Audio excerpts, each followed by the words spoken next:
سلام، رنگ لباستو دوست نداری و میخوای عوض کنی؟ یا اینکه رفتی توی منظره قشنگ عکس گرفتی و یه سری سوژه مزاحم عکستن؟ بیا بهت بگم چیکار کنی. خب، مرحله اول اینه که هر قسمتی از تصویرت که میخوای انتخاب میکنی با هر ابزار انتخابی. مثلا میتونی با آبجکت سلکشن تول انتخاب کنی یا دقیق تر با ابزار مگنتیک لاسو تول. خب ما اینجا با آبجکت سلکشن تول میایم قسمتی از لباسمون رو که میخوایم انتخاب میکنیم. برای دقیق تر شدن کارتون حتما زوم کنید رو سوژه‌تون و بتونید عکستون رو دقیق تر انتخاب کنید. من اینجا میخوام رنگ دامن و رنگ شال این سوژه رو تغییر بدم. با استفاده از ابزار آبجکت سلکشن تول میام این قسمت رو انتخاب میکنم. وای میسم به صورت هوشمند خودش انتخاب کنه. وقتی که انتخاب کرد دوباره مرحله بعدی اینه که بیام شال رو انتخاب کنم و به انتخاب قبلیم اضافه کنم. خب وقتی انتخاب شد سوژه پایین دامن، من میام سوژه شال رو انتخاب میکنم.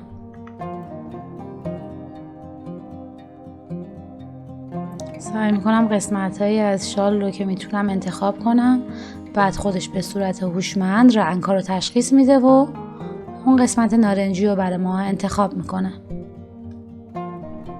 خب وقتی قسمتی از سوژه‌ای که میخوام انتخاب شد، از منوی سلکت، مودیفای، اکسپند به اندازه 1 پیکسل اکسپند میکنم که اگر این گوشه ها رو بعد انتخاب کردم یه خورده انتخابم به اندازه 1 پیکسل گسترش پیدا کنه. میتونید این کار رو نکنید. ببین اینجا یه خورده اضافه تر برداشته. اگر فکر میکنید نیاز به این کار ندارید این کار رو میتونید انجام ندید. مرحله بعد اینه که یه هیو سچوریشن باز کنم و اینجا دکمه کالرایز رو بزنم، رنگی که میخوام رو اعمال کنم.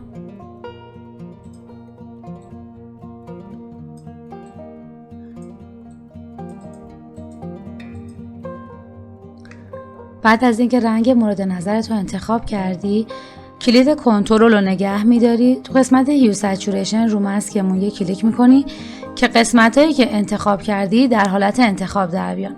برمیگردی به لایه بک‌گراند، کلید کنترل جی رو میزنی. ببینید به این شکل یه کپی از قسمت انتخاب شده میگیری، کپی رو میبری بالا که لایه هیو سچوریشن فقط به لایه بک‌گراند اعمال بشه، چون ادجاستمنت لیرها فقط به لایه های پایینی اعمال میشن و لایه بالا رو به صورت سافت لایت در میاری. این باعث میشه که کارتون از نرمی خاصی تشکیل بشه. ما تونستیم اینجا رنگ رو تغییر بدیم. حالا شما میتونید برگردید به همین قسمت، باز هر رنگی که دلتون خواست اگر نظرتون عوض شد رنگ ها رو تغییر بدید. مرحله بعد اینه که یه سری سوژه مزاحم داریم توی منظرمون که میخوایم حذف کنیم، مثل این ماشینا و این خونه ها. با استفاده از ابزار پچ تول میایم اون قسمتی که دوستش نداریم و انتخاب میکنیم. پچمون روی قسمت نرمال هست و میکشیم به قسمتی که میخوایم تغییرش بدیم. خب من مجدد انتخاب میکنم. سعی میکنیم به قسمت‌های انتخاب کنیم که یه خورده کارم طبیعی تر به نظر برسه. به این شکل شما میتونید هر کدوم از این سوژه ها رو بردارید و قسمتی که دلتون میخواد بذارید. اگر دقت کنید این قسمت یه سری سایه های این سوژه هایی بوده که ما میخوایم پاکش کنیم. شما این سایه ها رو میتونید پاک کنید و به این شکل کارتون رو تمیز در بیارین. به همین شکلی که من دارم انتخاب میکنم. پس ما تونستیم این قسمت سایه و قسمتی از خونه رو حذف کنیم. میتونیم این سوژه رو هم حذف کنیم.